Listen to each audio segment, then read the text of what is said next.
time for a Lion King movie vlog. With a twist. Wait, what?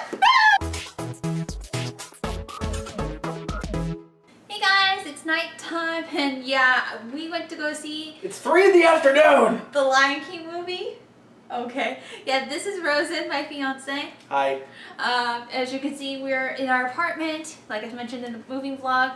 And this is like the first movie we saw together in person. Oh, okay. God. Quickly before we talk about our thoughts, I'm gonna try and do like movie info from The Lion King. The original Lion King is based from 1994. It was made by Disney Productions with Jeffrey Katzenberg, who this is around the time he almost wanted to earn the Disney Animation Head President Studio, and it learned that he is so crazy, and also he kind of left Disney after this film, and went off to go do DreamWorks, where it still ripped off other people's ideas. Because he's an asshole! That's how Jeffrey Katzenberg is, sadly. But even with that, The Lion King is an anime film based off Shakespeare's Hamlet. Loosely based off of it. And it has its own cast, the music is wonderful. It's a childhood film of mine that I like, and it's my brother's favorite, so I'm kind of curious how he'll be when he sees this. I mean, it's pretty good. It's not... My favorite is The Emperor's New Groove, because it's just straight up comedy, but it's alright for what it is. Yeah. I never really, had a huge obsession over it, but I liked it fine enough. Yeah. But this one I was not looking forward to, just because... Okay, should we get into it? No, not yet. Okay. The Lion King, of course, it's become a hidden gem and went into the theme parks, like... Not really hidden. Oh, not really hidden, yeah. It became more of a gem for all of Disney. It was part of the Disney Renaissance, of course. It sparked different shows. Like, I remember the Lion King show in the Magic Kingdom. Yeah, that was the thing that happened. Check out Yesterworld's video on that. It also sparked Festival of the Lion King. It sparked the Lion King on Broadway, which is wonderful, with its own great soundtrack. It sparked a lot, and yeah, there is controversy. There's the Kimba controversy. There is also...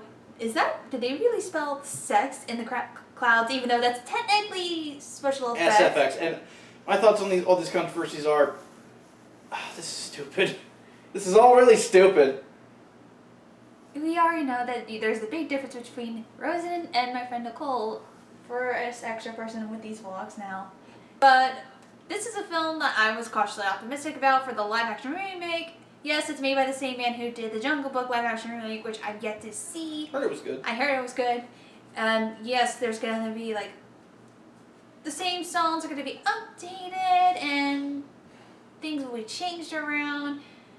Yeah, people were worried that the animals didn't really express anything, even though the previous film that the director did, the animals did express. So... we're gonna get into the Lion King film. Okay, can I do that now? Yes. This was the boringest movie I've ever fucking seen. This was so boring. Oh my god. Well, I'll make my thoughts at the end of it. This was a film that... I have some talking points. First, this is boring, I mentioned that. Yeah. First it starts off with the Circle of Life, though it takes its time. And the thing is, I did notice how some of the opening was kind of being remade from the original anime film, but there were some parts they couldn't really do at all. So that it felt off with that. Here's the thing. It's not impressive when you have a bunch of computer animals on screen. It's impressive when you have a bunch of animated animals. It's impressive when you have a bunch of real animals. But computer-generated imagery is not... I'm not to disrespect the visual effects artists who did this. It's just not visually appealing.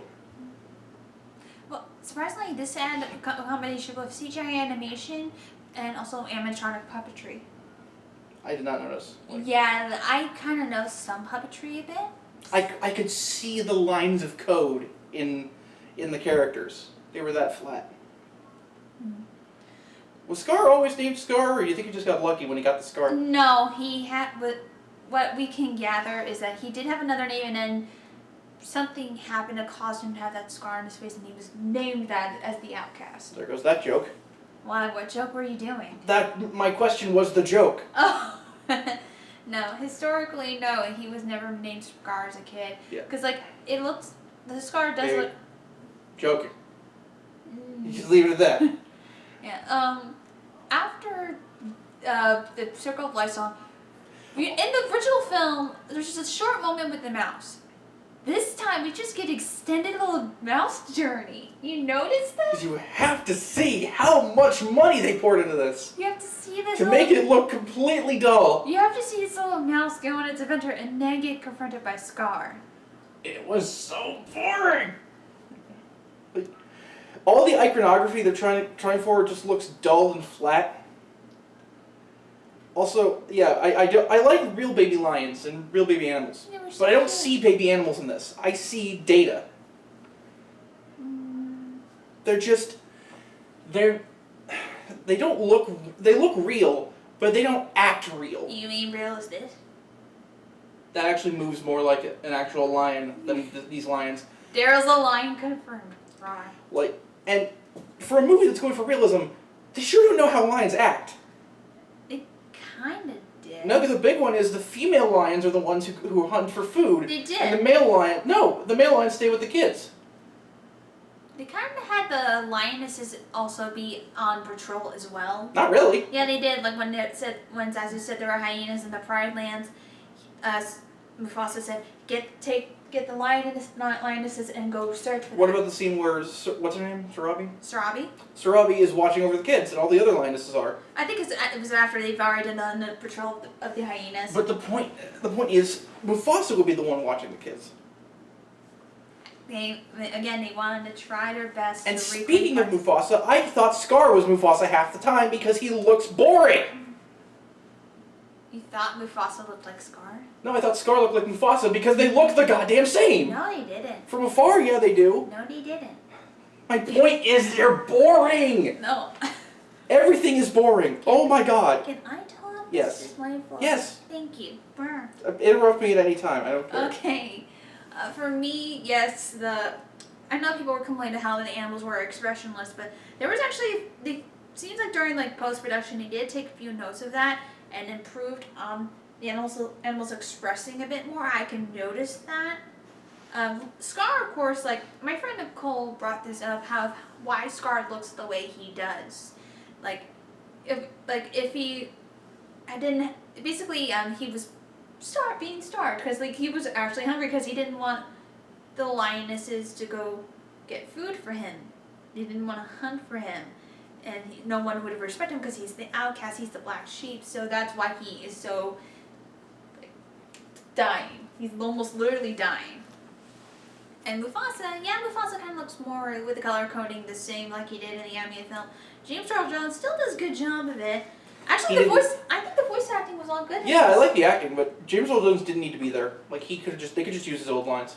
There was nothing new. He actually added some new lines. Oh. I noticed. My point is the old lines were delivered the same way. Basically, okay. Can we talk about the movie Roar?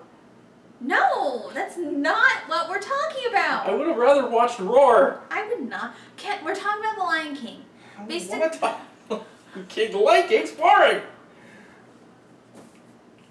I deserve that. Anyway. It's always like, it was kind of like a beat, almost like beat for beat, almost in a way. But this one, like Simba and Mufasa look over the land. Zazu does more report, which you can tell that John Oliver was just improvising like crazy as Zazu. Yeah, he was fine. Yeah. Why does this movie exist? I think it's just to try and have its own renaissance of live action films. That's basically what it is, but there's not really much successes. Dumbo wasn't good. I liked Aladdin.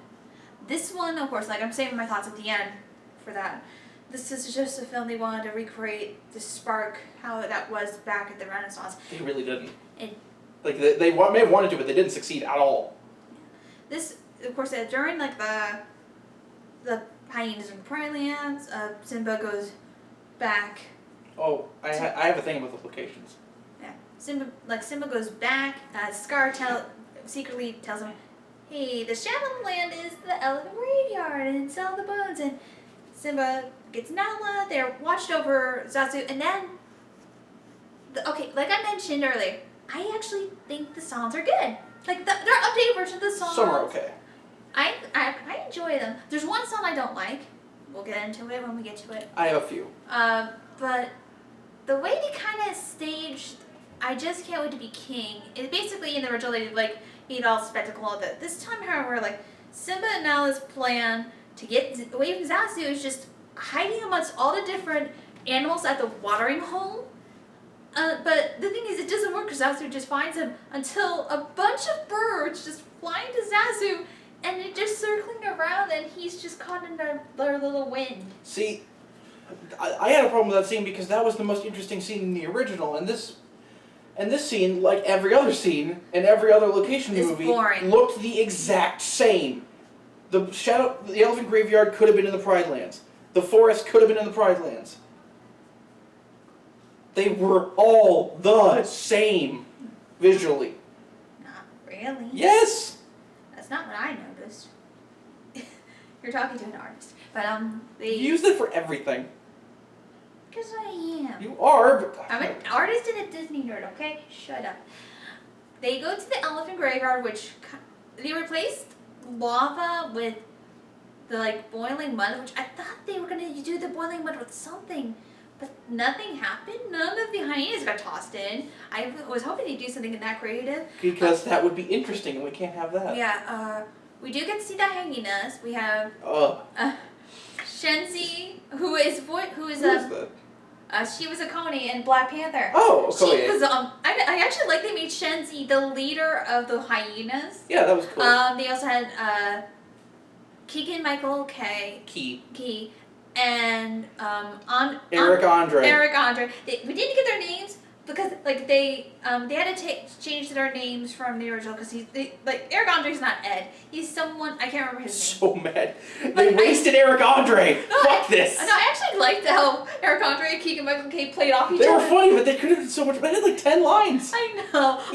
It's kind of sad because hyenas had a little bit more to say, but there's not just those three. They have to remind us that there's a bunch more hyenas. Yeah. Yeah. I have some more notes. Yeah, a movie cannot survive on spectacle alone. What was spectacle? Like the visuals. What happens is that. So go ahead. I never realized how much of a brat Simba is. And yes, I know that's the point. But it bothers you when you're not into the story, and you're not into the story when you're focusing on how boring everything looks. Zazu is a Simba shipper. Yeah, apparently, Zazu was overhearing with not really overhearing, but seeing like Nala and Simba talking together. I mean, that was kind of how it was in the original. Right, that was a joke, but the Elephant Graveyard looks the same as the Pride Lands. Is this movie allergic to thematic lighting and staging? I actually didn't think that the Elephant Graveyard. I thought the Elephant Graveyard looked different than the Pride Lands. Not really. Like it was the same gray wasteland they were in before. No, they weren't. No, it wasn't. It was like they transitioned into it. I guess like it was more of a dissolve, but I feel like a stark contrast works better to show how much of a different place it is. And they didn't do a stark contrast, and I felt it didn't work. Surprisingly, what did you find? I forgot I wrote this down. Have you seen the Eric Andre gun meme? Oh, the one where he shoots someone in the ass. What? No, Eric Andre tells a bad joke, and Hannibal Buress just stares at him, and so he pulls out a gun, shoots Hannibal Buress with the entire clip, reloads a clip, and shoots him again. He's like, "Who killed Hannibal?" Yeah, and that's the one. I'm just thinking, please put Mufasa on Eric Andre. It's just like, or to put Scar on Eric Andre is like, who killed Mufasa? You jumped too far. What happened after the hyenas find like Simba and Nala? Zazu comes in, and originally Zazu tries does help the cubs, but he actually attacks the hyenas, which is completely different from his character in the original, where he fled. So Zazu actually did something, which was surprising. Yeah. And then the cubs are being chased. Of course, the same thing happens. The war happens. Mufasa is just taking down all these hyenas all on his own. Before, he does the word, and they hear it, and they turn. He's already taking down on some hyenas, and apparently there's does establish how it was in the original that there was a war between the hyenas and the lions, which is neat. Then of course, we get to like with the shot of Simba and Mufasa's paw print, would that be symbolism? yeah, he wrote that in the theater and showed it to me, and I had to push him out of the way.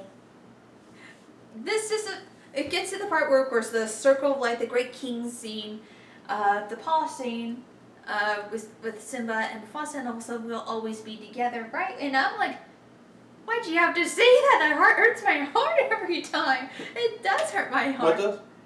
Like, we'll always be together, right? Oh, yeah. It kind of hurts me because I'm a little homesick from the move, so it just hurts me a bit. So I'm fine right now. It just hurts. Then surprisingly, we see the hyenas are trying to heal themselves over from the fight with Mufasa, and they think Mufasa's come back for a second round, but it's Scar. It seems like Scar really didn't have an alliance with them like he was in the original. He actually goes to those hyenas saying, "Hey, I can get you more food. Why don't we join forces? We'll kill the king and his son, and I'll be the ruler, and you can establish food."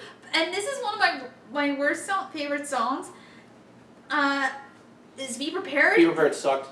I didn't like it. Like, I know why they changed a lot of the lyrics, but it felt so short for a villain. It was like nothing. It felt like nothing. I'm like, I like the hyenas saying Be Prepared. That was neat. If you're not going to put effort into a song, cut the fucking song. Like, at least, I'm actually going to defend the B&B's live action film. At least the Gaston song was something.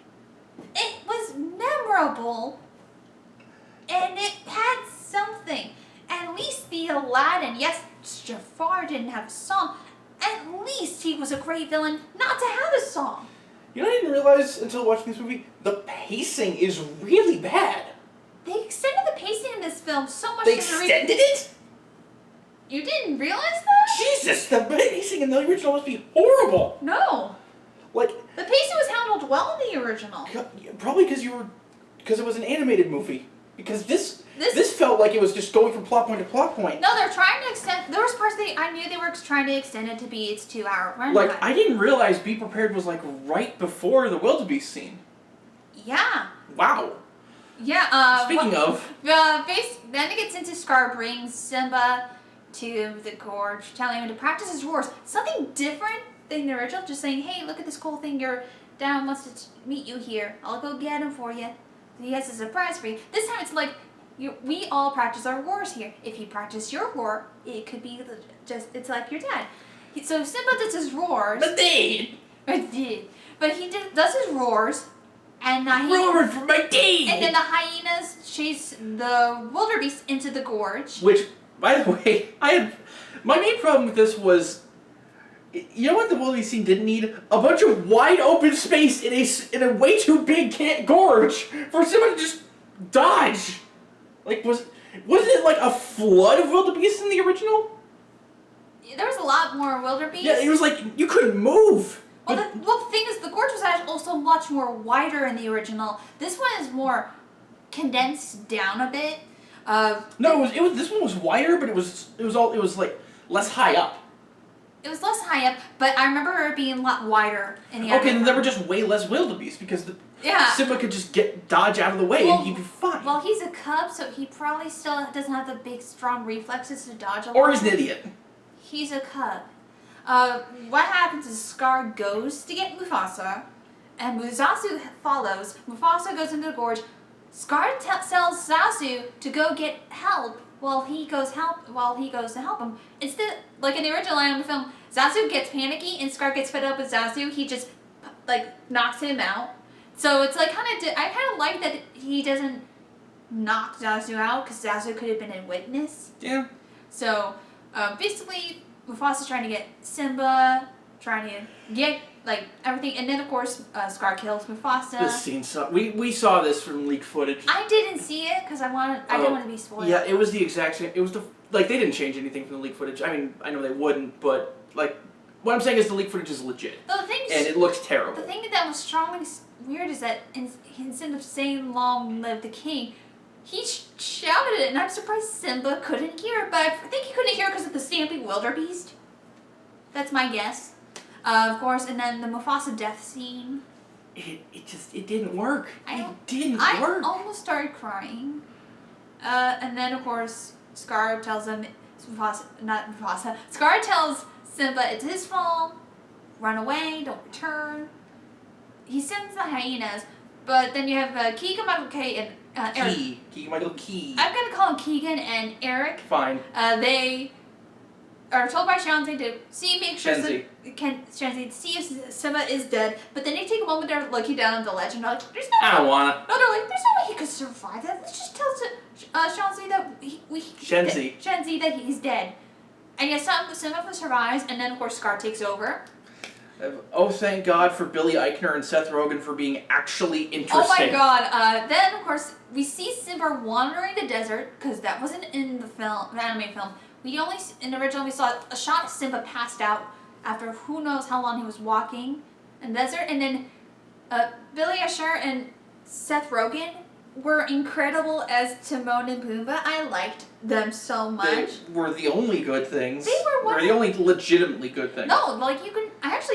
It was so much fun seeing them play off each other. Also, we're gonna name a friend. Yeah, like Billy. Anytime Timon and Pumbaa were the only really, really good things about this movie, but they were really, really good.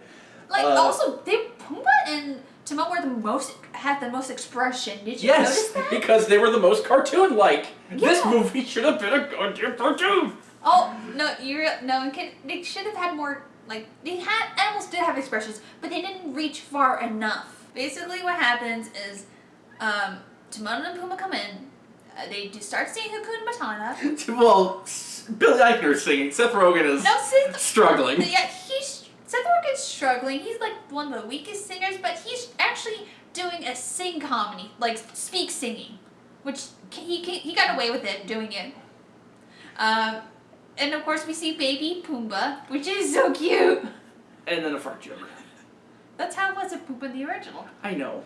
But they were great. Also, I like how they established. It was weird that they were the only two animals in this lustrous, wonderful forest, and then there were other animals that they made a rule that we don't eat each other. We just eat the bugs. Don Glover can play Simba. He's nerdy.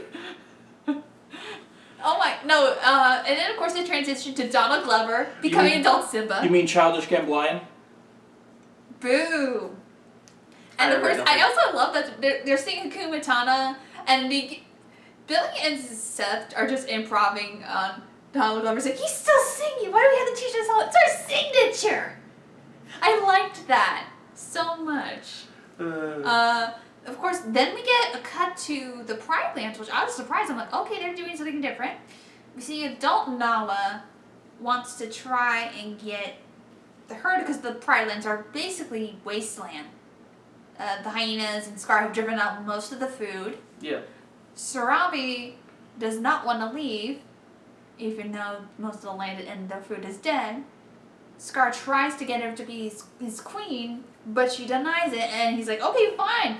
I'm going to let the hyenas eat the food, and you don't leave much. And so Nala, she, in the night, secretly leaves to go find help. Even Zazu, it becomes a distraction for her. And she goes off, and then a lot of bonding stuff happens with adult Simba, with the Pumbaa and Timon. And of course the stars. I'm running out of notes, I'll be honest.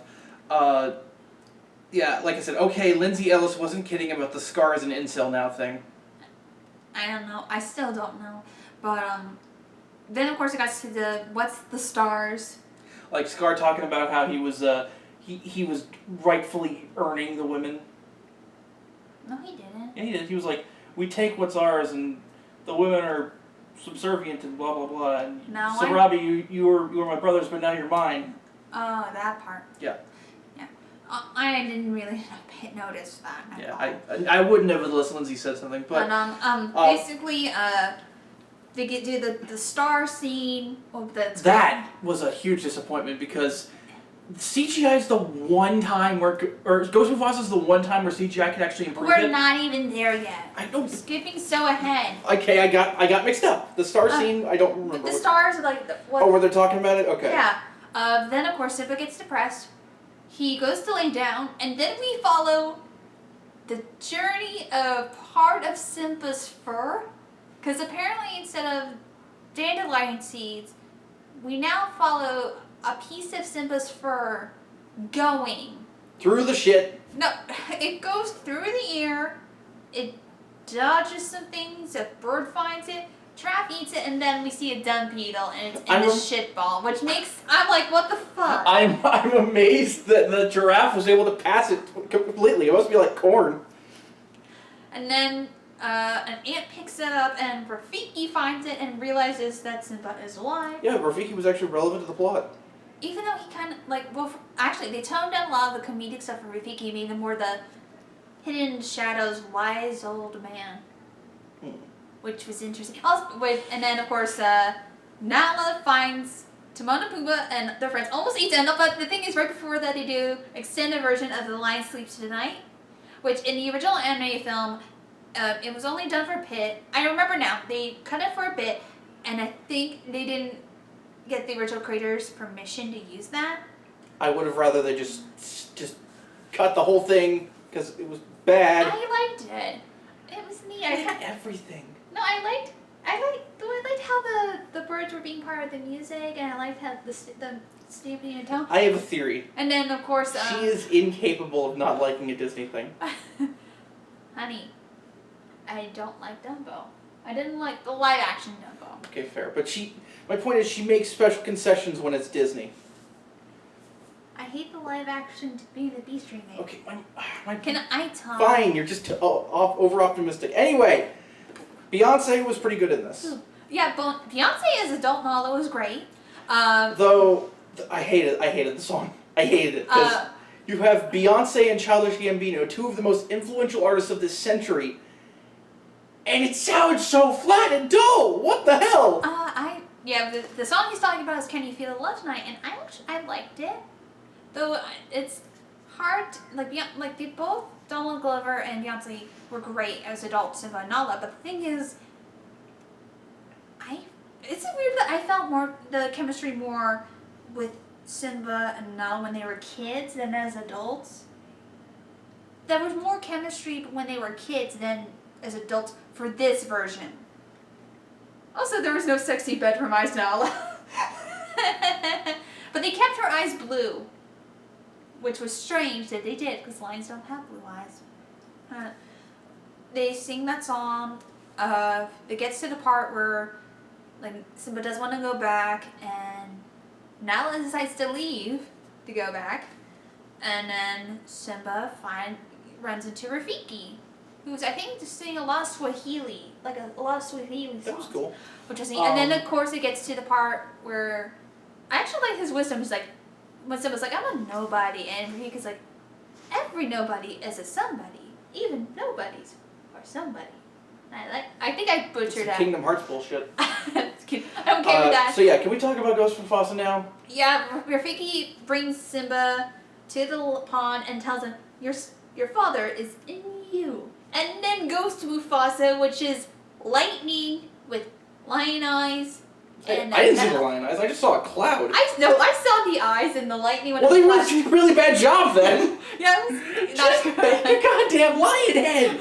You have CGI for the whole thing! What are you doing? The cloud was his mane. Oh my god, this sucks so much! The holes in the clouds were his eyes, and then it had a muzzle and a nose, and I'm like... Why the hell does Nala not fight Scar? Huh? Why does Nala not fight Scar? I feel like if she did, the hyenas would come and kill her. Why didn't they go and kill fucking Simba?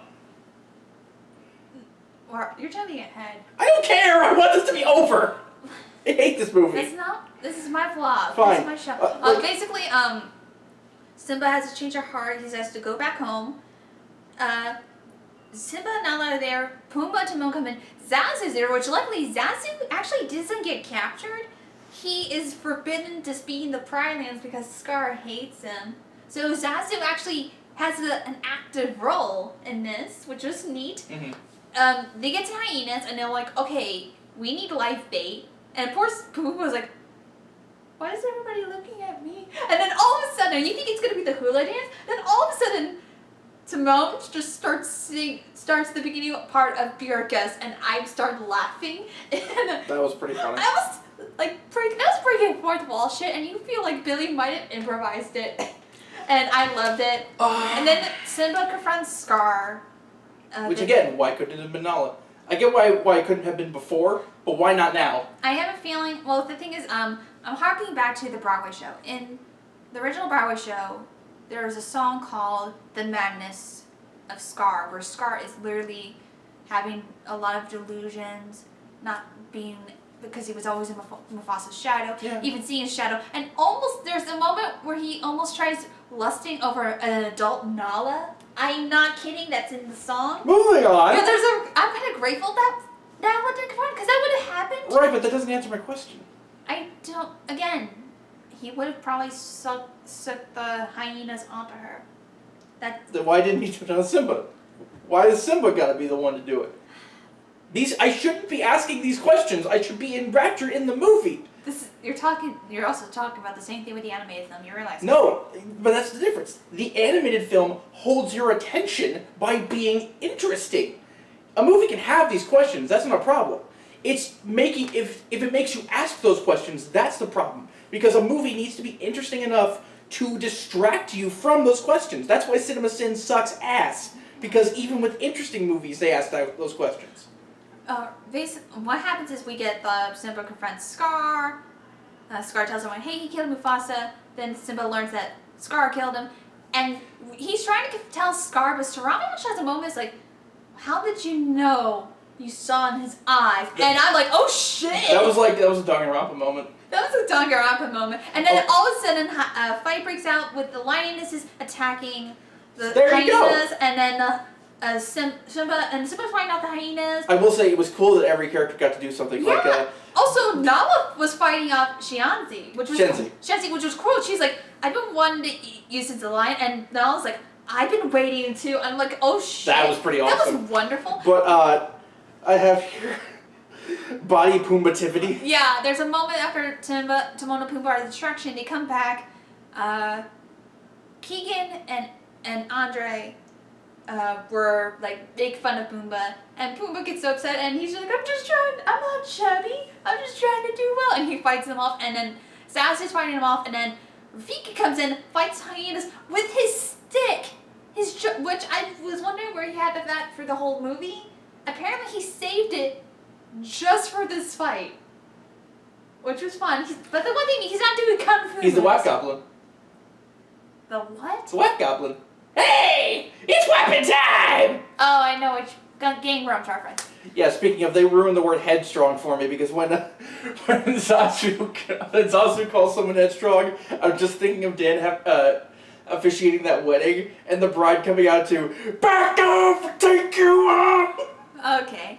Simba goes to confront Scar. Scar tells him, hey, it's the hyena's fault. It's over, Simba. I have the high ground. Yeah, even though that didn't happen. And of course, Simba tells him, just go. And of course, I was waiting. They were taking their time. They're like, because I'm seeing the ash, and I'm like, I know what's coming next. And Scar's like, of course. And he's taking his time. He's walking to her. I'm like, he's going to toss it. And he tosses it in a tussle. And then Simba knocks Scar on the ledge, Scar falls, and then Scar gets eaten by the hyenas because the hyenas heard, yeah, you thought we were useless, and I think I like how they're like, you said it before, hyenas will always be hungry and never leave anything behind, and they just kill Scar, they eat him, and then Simba takes the rise in the rain to become the head of the Pride Lands, and then Circle of Life, we see their baby cub. Also, I noticed one. Where did that baby come from? That's Nala's. They got to fucking real quick. Also, did you notice when you see Timon and Pumbaa, there's a baby warthog next to him. Pumbaa has a kid. I mean, it's pretty. Like the movie's coded pretty obviously that Timon and Pumbaa are a couple. Yeah. So how is that not half lemur? No, I have a feeling it was a baby warthog that was abandoned. That means Timon and Pumbaa Because did they lay an egg like in fucking Pokemon? No. Timon and Pumbaa probably found an abandoned baby warthog from probably with the hyenas and adopted it and he named it Fred. This is all headcanon for the record. Yay! Overall for me, I will finally say what I thought because yeah, he voiced this clearly. I thought this film was okay. I liked some of the songs. I liked Timon and Pumbaa in this. I like the voice acting. Was this necessary? No. But I went in with a clear mind. I was cautiously optimistic. I didn't go in wanting to hate it. You did.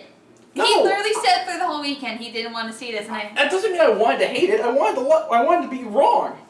I wanted to like it. But it sucked. yeah. This is a film that I can say you can skip it because like there's Please skip it. you can see the original. You can Please.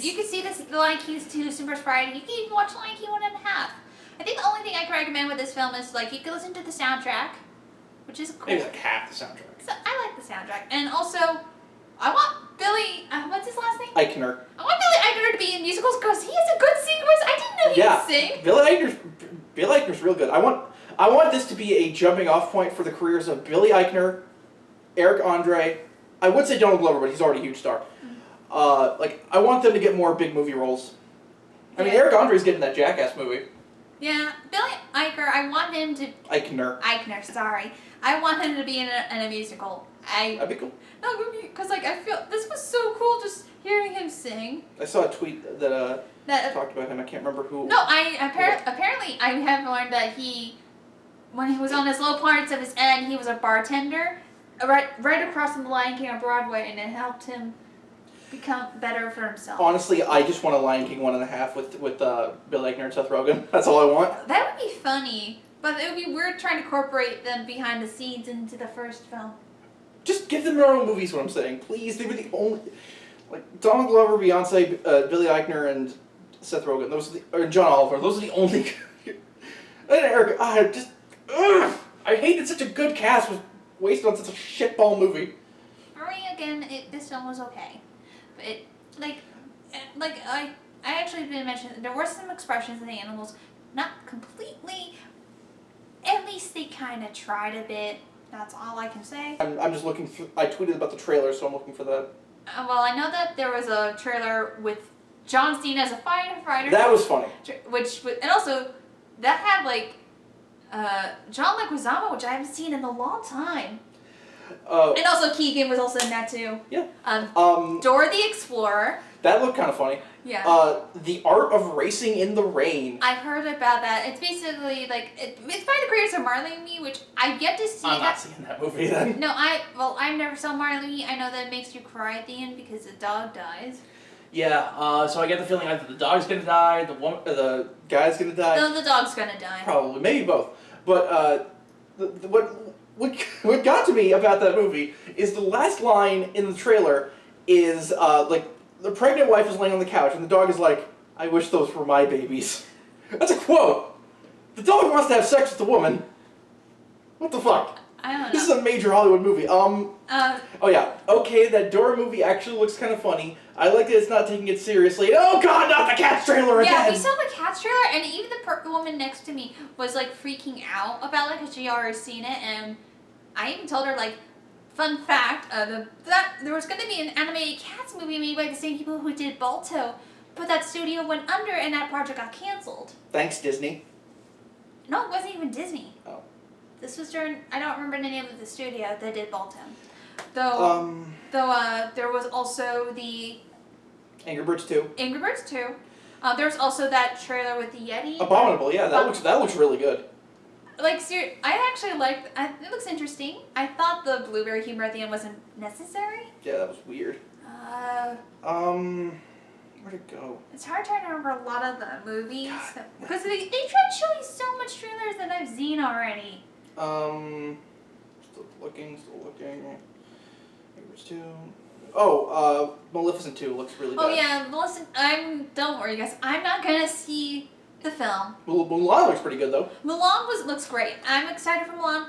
People were upset there's no Bai Shane or songs, and I'm like, I'm actually I know. okay with that. I like that it's being a movie that has a reason to exist. And it actually is going to be part of its history. Like I said, a reason for it to exist. Yeah, also it looked like Mulan was actually trained with the sword for her and kung fu for her. And that's pretty cool. But I've been taught by her father, but her mother's like but then as young, but then like her father and mother are like, you have to. We found a match for you. You're gonna get married. You have to be a good wife. You can't do boy things anymore. But even though it might break that boundary where she literally is firing arrows and using her sword to be a badass. Yeah. But anything else you wanna? Because I got nothing else. I got nothing else at the moment, but that's our thoughts with Lion King. I hope you guys like Rosen because he's gonna be here for a while, a long while. Nah. Okay, if you want to help support the show, you come to Patreon today at patreon.com/SniperProductions. You can be seeing videos ahead of time, such as this one. You can see title cards, scripts. You get to see reviews ahead of time. You can even have your name in the video, in the credits, in the description below, such as these like patrons: Dr. Zion, Holly, RiddlePanda Smith, Wes Morgan, and Katie Q. You guys are amazing. Why are you looking at your phone? I've been looking at my phone this entire time and you haven't noticed. Boy, it's a vlog. Well, I've said all I had to say. Nah. You can also follow me on Twitter and Instagram. You can follow Rosen on his Twitter. Twitch. And you can follow him on Twitch. We also do Rosen Nights Let's Play a Game on there. And we also have our One Crazy Weekend podcast. Which podcast? Actually, I can finally say, yes, I'm part of a podcast of One Crazy Weekend where him, me, our friends Crash and Bunny listen and watch to a bunch of indie shows that happened during WrestleMania this year and recap our thoughts on it. Yep. You can also buy my merch in my T Public shop in the description below. And that's all I have to say. Any final thoughts? Like anything to end this video? I already forgot everything about this movie. Daryl says bye. Bye, everybody.